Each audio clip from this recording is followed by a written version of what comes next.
Les équipes étaient à l'œuvre dès 7 h du matin pour administrer les premiers soins au plus célèbre petit garçon de bronze. 2 heures plus tard, il avait retrouvé toutes ses couleurs.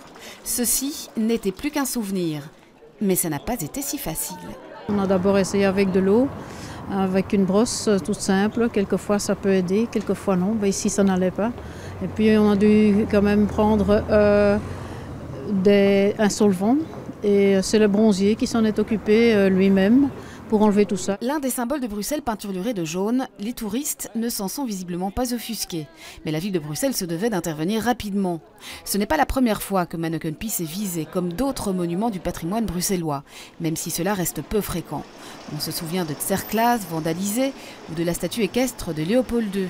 Récemment, une chimère d'un des bassins du marché aux poissons était prise pour cible. On n'est jamais protégé contre tout. On ne peut pas protéger ces statues en mettant des grandes cages en verre ou en mettant des panneaux en plexiglas. Il faut justement laisser le citoyen profiter de ces statues, mais ça représente évidemment un risque.